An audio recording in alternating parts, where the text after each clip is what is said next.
السلام عليكم ورحمة الله وبركاته كلنتو wanaagsan dhegeysa meel kasta oo aad joogtaan waa barnaamijka arrimaha bulshada iyo ganacsiga ee raadiyo Soomaali weyn sabti kasta xilligan oo kale aad ka dhegeystaan bartana FM-ka 88 Soomaali weyn iyo Tabori sidoo kalena aad naga daawataan page-keena Soomaali weyn radio and TV barnaamijkeena dhegeystayaal arrimaha bulshada iyo ganacsiga maanta wuxuu ku saabsan yahay saxiixii lagu ansixiyay in lagu dhisi doono degada Berbera ee Somaliland oo ay galeen dowladda Imaaraadka iyo Somaliland barnaamijkeena gabi ahaantiisaba waxaan ku falaqeyn doonaa oo aan ka wareysan doonaa wariyaheena Hargeysa Jamaal waxaan kugu soo dhaweynayaa barnaamijka arrimaha bulshada iyo ganacsiga Jamaal ee Radio Soomaali weyn أحمد آدي أبدا ما صنت هذه إيو دمانا خيارته إيو شعب الصومالي إيو دقيستياشي دعاء الصومالي والبودوة Jamaal waxaad inooga warbixisaa qaabka uu heshiiska ku dhacay iyo inta ka soo qayb gashay iyo sida loo kala qaatay bashaariyadii ay adoo gudmareysay heshiiskii usbuucan dhamaadkiis hore dhamaadkiisii ka dhacay Berbera lagu ansixiyay أحمد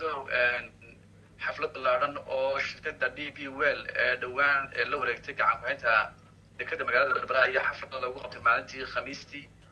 وقال بالحملة السومالان أحمد محمد محمود سينايو قدومياش حسبية كلمية يو وعد وزيرو مرتشات بدن وكله لنا شركة دي بي ويل وحكى سوق قلي قدومياش شركة دي بي ويل سلطان أحمد سليمان وحكى له سوق قبل ماريها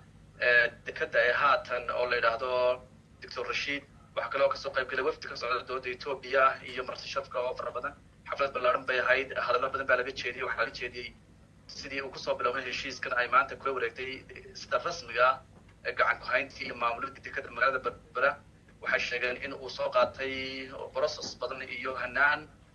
muddo qaatay oo lagu dharaanrinayay sidii dekadaas gacanta loogu dhigaha oo ay shirkadaas u maamuli lahayd waxay sheegeen in wada hadallo ka bilaabeen Hargeysa iyo Dubai waxay sheegeen in wafud badan ay soo gudubtay labadaas magaalo waxay sheegeen oo ku sheegay gudoomiyaha DB Well Sultan Ahmed bin Sulaiman in ay galeen dadaalo badan oo ay doonayaan sidii ay dekada u casriyeyn lahaayeen nidaam ahaan iyo dhismaha waxa ay sheegeen in 442 milyan ay ku maalgelinayaan dekada magaalada Berbera isla markaasna 30 sanadood ay maamuli doonaan waxay sheegeen in ay 400 oo mitir oo cusub oo dhinaca ay ku soo xidhaan maraakiibtu iyo dooniyuhuba ay sameyn doonaan dekada cusub waxay sheegeen in ay hanaankii wax lagu rubi jiray ee rubista iyo rarista ay bedeli doonaan qaab cusub ay keeni doonaan waxay sheegeen in suuq cusub u soo raadin doonaan dhinaca Itoobiya hase ahaatee wasiirka ganacsiga Umar Shucayb isna halkaas ka sheegay wuxuu sheegay in markii hore heshiiska uu 156 ay yeelato dowladda ee shirkadda DB Well Somaliland 156 hase ahaatee 19 laga iibiyay hadda dowladda Itoobiya oo ay ka go'ayso dhinacii Soomaaliya ee 5% ka ahayd Soomaaliya ay yeelanayso 16 shirkadda DB Well ay yeelanayso 65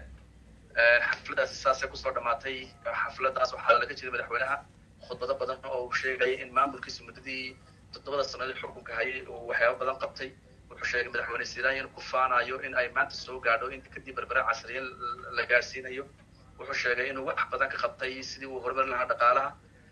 xafladaasi waxa kale oo ka hadlay xubno kale oo ka tirsan shirkadda DB Well oo iyagu isla samaxnaadkaas ka soo degay garoonka diyaaradaha ee Berbera xafladaas markii dambe ay ku dhamaatay sidaas ayaa ku soo gabagooday Ahmed waa tahay Jamaal aad iyo aad si kooban oo faahfaahsan ayaad uga hadashay in la dayactiraa oo la hagaajiyaa la casriyeeyaa oo meesha way ku jirtaa Jamaal laakiin in Ethiopia ay soo gasho sheerka oo kale 19 halka Somaliland yeelanaysa 16 markii hore lagama wada hadlin maxaa la isdhihi karaa way keentay in Somaliland 16 ay qaadato Ethiopia 19 maxaa la isdhihi karaa way sababeen ma ka hadashay dowladda Somaliland أحمد وارنتاasi waxay ku badan tahay arrimaha lagu hadlay magaalooyinka Hargeysa iyo guud ahaan Somaliland heshiisku markii hore ee baarlamaanka Somaliland ay ansixiyeen waxay ku ansixiyeen 556 ay soo shirkada DB Well 556 Somaliland hasaatee wasiirka ganacsiga Umar Shucayb wuxuu sheegay in 19 laga jaray dhinaca Somaliland oo ay haatan soo gashay faahfaahin kale muu sheegin dadku siyaabo fara badan bay u turjintoona qaarkood waxay leeyihiin maadaama la filayo dowladda Ethiopia inay isticmaasho dekada berbera waa inay wax ku yeelataa ma jiraan ilaa hadda cid si faahfaahsan uga warramaysa sababta keentay in ay Ethiopia soo gasho oo markii hore heshiiska ku jirin iyo lacagta laga siiyey 919 halkii heshiiska lagu galay qodobo fara badan baa jira oo runtii haatan ay calaamad su'aal fara badan saaran tahay laakiin la sheegay in ay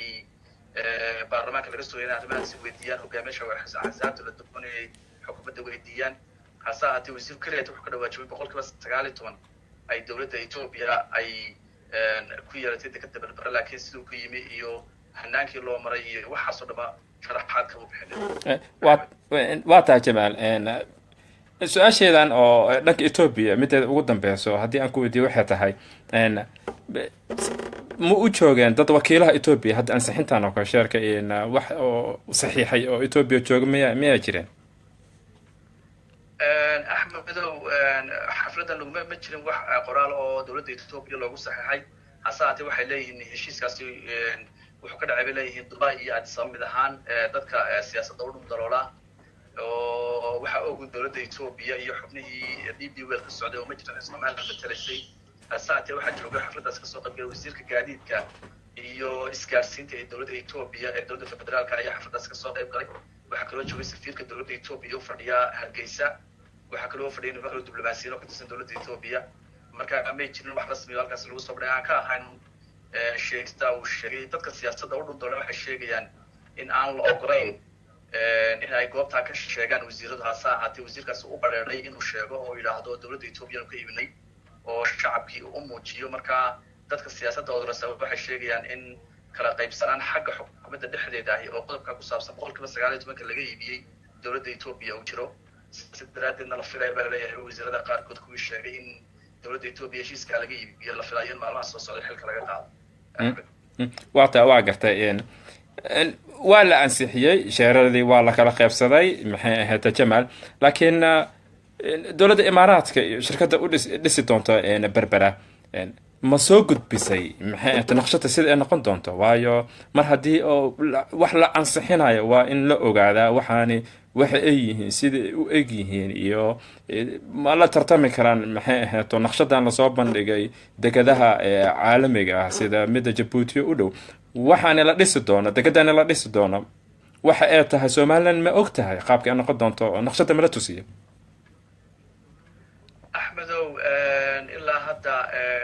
ma jirto wax si faahfaahsan loo soo bandhigay oo ku saabsan qaabku noqonayo dekada cusub ay dhisayaan goobta laga dhisayo 400 mitir lagu darayo nashqadaha caybka yihiin waxyaabaha soo fara badan ma jiraan heshiiskan waxa ugu xubno kooban oo ka tirsan xukuumadda gaar ahaan qoyska u badan iyo safiirka dowladda Imaaraadka u fadhiya Somaliland oo la yiraahdo Baasha Caawil Cumar oo dhinaca kale marka laga eego siyaasiyan ah qaraabo la ah madaxweyne Siraayo oo intiisa ay u dhaxday waxaa ku jira wasiirada dhowr oo la sheegay wasiirada ugu doorka roon xukuumadda Siraayo oo iyaguna awood badan leh kule oo heshiiska dabadda ka waday xubnaha kale wasiirada iyo baarlamaanka iyo badan kama oga waxa la keenay baa la sheegay baarlamaanka lagu ansixiyay in heshiiska la galay faahfaahin fara badan calaamad su'aal fara badan su'aalo badan laga jawaabo baahniba waa jiraan shacabkuna arrimahaas runtii aad bay u falanqeeyaan hase haatee ma jirta ilaa hadda cid rasmiya arrimahaasi uga faahfaahisay ama uga warbixisay heshiiska iyo dhismihiisa iyo fulintiisa iyo dabagelkiisa iyo waxyaabo fara badan oo ay u baahan yihiin shacabku in loo iftiimiyo ilaa hadda ma jirto cid ka hadashay waa tahay waa gartay Jamaal mid sidoo kale ma laga wada hadlay dekada qaabka ay hadhowtu ku shaqeyn doonto iyo cidda maamuli doonto iyo amaankeeda cidda sugi doonto dhaqaalaha soo gala sidee looga warqabaya waayo qof walba oo sheer ku jira meesha waa inuu maxay ahayd wixiisii uu ka warqabiyaa kaanin noocee ayay ka qaadanaysaa maamulkaasi ee Soomaaliland dekada ay maamulayso axmedow qodobada ku jiray heshiiskaasi ee baarlamaankaasi waxaa ku jiray in guddi labada dhinacba oo 7 xubnood ka kooban oo 5 xubnood ay yihiin shirkadda DP World iyo 2 xubnood oo reer Soomaaliland la dhiso dadna boardkaasi ay guddaas ay ayagu maamulaan oo ay la socdaan isla markaasna ay iska dhex doortaan ninkii noqon lahaa maareeyaha dekada hase ahaatee qodobkaasi la hadda lama furin dekada waxaa la wareegay oo maamulo imika nin u dhashay dowladda imaaraadka carabta oo ay shirkadda DP World keentay. waxaa kale oo jira rag fara badan oo ajaaniba oo hindi u badan iyo dowladda China, kuwaas oo iyaguna waa fara badan maamula. guddidii ku jira qodobkan ahaa in la sameeyo ilaa hadda ma dhaqan gelin, mana jirto meel ay ku kulmeen oo ay qodobkan ku sameeyeen. waxaa kale oo iyadana aan ilaa hadda furin in ay keenaan qalabkii casriga ahaa oo ay ahay qorshuhu marka ay dekada la wareegaan inay iyagana keenaan ay wiishashkii iyo qalabkii kale wax rogaayay iyadana may keenin. marka ilaa hadda waxay ku jireen dib u habeyn xagga shaqaalaha iyo maamulka iyo xisaabaadka iyo waxyaaba saasa. laakiin waxay sheegeen waa xafladda shalay dooraad ka sheegeen inay wadaan qaabka hadda horumarta u keeni lahayd oo intii hore ay ku mashquulsanaayeen buu sheegay Sultan Ahmed bin Sulaiman wakiilka gudoomiyaha shirkadda DP World in ay haatan horumarintina ay ku daraan. waa tahay su-aasheeda u dambeysa Jamaal waxay noqon doontaa anaga soo gabagabeynayna barnaamijka sidee u arkeen shacabka Somaliland ee joogay dhaqaalahoodii sida uu u kabci doono haatan maxuu yahay fikradda ay ka qabaan shacabka iyo waxa ugu soo bixi doono ugu dambeyntii dekadaas markii laga dayactiro, iyo sidoo kale waxa adoo ka hadlaysid saameynta hadhowta ay yeelan doonto dowladda federaalka oo kale. waxaana hadda lama oga dowladda inay arrintaani ku leedahay in kale arrimahaas oo kale waxaas adoo isku soo qabanaysid muxuu yahay hadalheynta? axmedow, dadka shacabka ee ku nool Somaliland aragti ahaan laba ay u qaybsan yihiin. aragtida koowaad waxa weeye dad soo dhaweynaya in horumar shirkadda DP World halkan adduunyada say dekada u maamushay iyo horumarka ay ka gaarsiisay inay berberana saa ka dhigto. dad u arkaya in fursaddan ay tahay fursad dhaqaale oo la abuurayo. waxay sheegeen in dadka tirada badan ee ku nool Ethiopia iyo South Sudan ay dekada isticmaali karaan.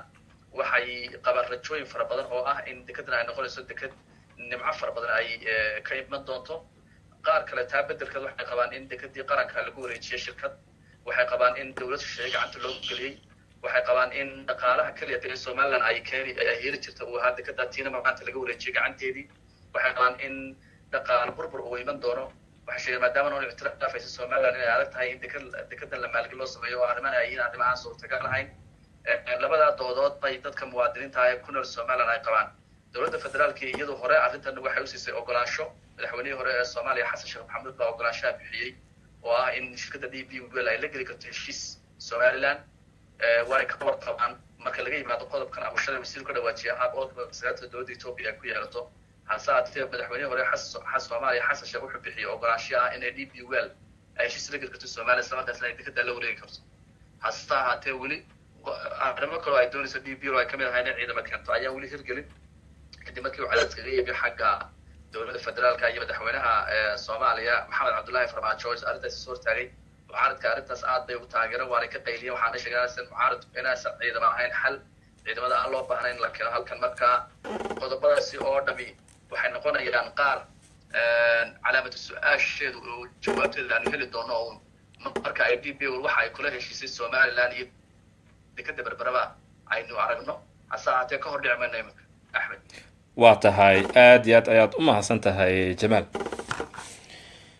waa tahay dhegeystayaal markale iyo kulantin dambe oo xiise leh intaas waxaan kusoo afjarayaa barnaamijkii arrimaha bulshada iyo ganacsiga oo aan kaga hadlaynay dekada la dayactiray ee berbera.